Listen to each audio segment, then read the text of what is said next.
other things.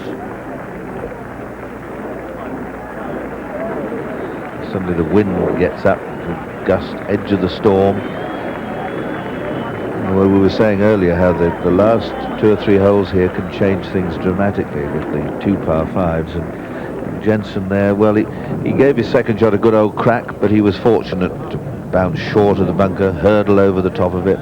The roughs pulled the ball up a little bit, and he's got a putt for an eagle, for a 3. And as Bruce was saying, he's kept his game going very well today. He's kept his composure going so well.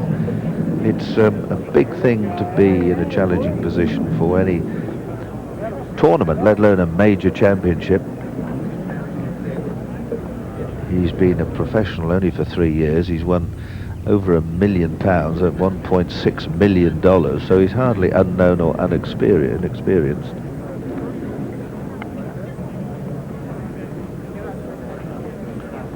He's going on a good old walkabout here.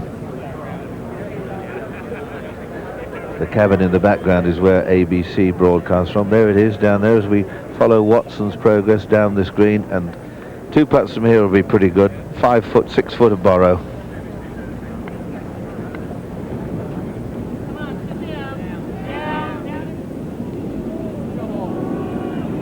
Not high enough. Good speed.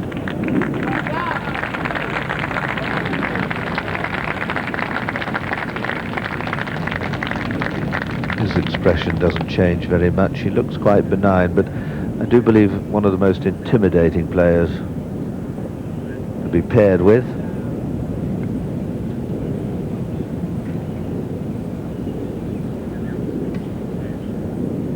Just moving his marker.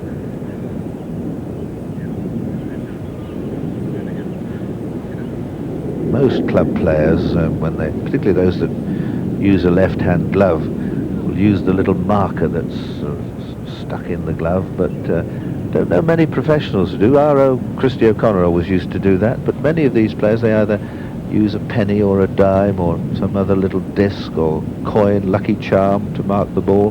There they are, all lined up, trying to get a picture different from someone else. Glorious. There's a few quid's worth there. Jensen is ready to come down the green. What a cheer if this goes in. Again, a big swing from the right.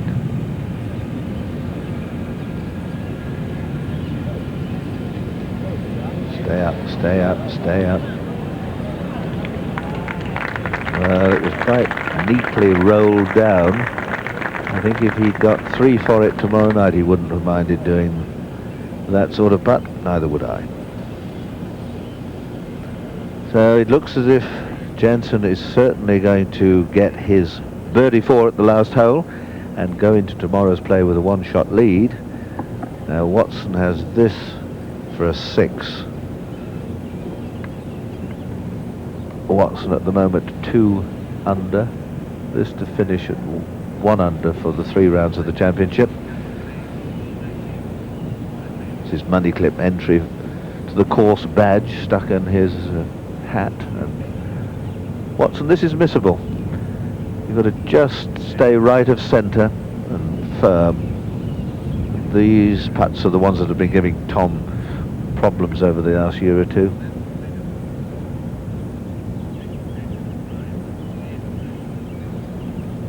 Yeah, well done. Well, a strange round. A 73 at the end. Doesn't look too bad on paper. Par here is 70, which is a very strict par, really. 73, and all sorts of strange things went on in that round. Now Jensen for a birdie 4 and the lead. Yes, well done, well played, very well played. 69, 4 or 3 rounds so far. He's broken par every time. Very good playing indeed. So Lee Jansen remains ahead of the field. We'll give you one more check on some of the European Tour finishers today. Ernie Els, the best of them, with his round of 68 leaving him at 2 over par. Barry Lane, a round of 70, also 2 over, but 9 shots off the lead, not really contenders. Sandy Lyle a 70 today. Woosnam, Montgomery and Faldo and Tony Johnston, the PGA champion of a couple of years ago, well, they had their problems today.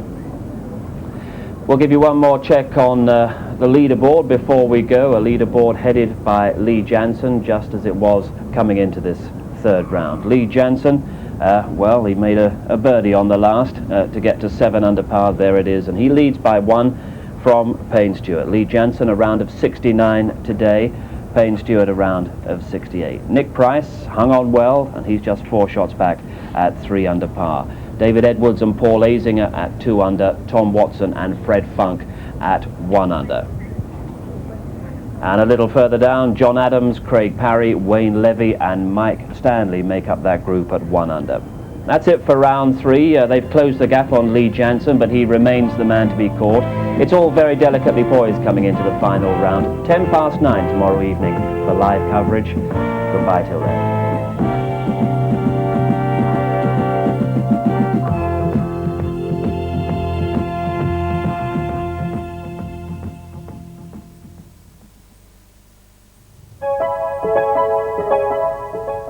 Well, due to live coverage from Cardiff earlier in the evening, we're running later than scheduled, but our movie now on BBC2 is a tale of injustice at its most bizarre. The trial, based on Kafka's novel, is shown to coincide with BBC Film's new cinema release of Harold Pinter's version of this classic work. Orson Welles directs this original 1963 film and co-stars with Anthony Perkins.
Before the law, there stands a God.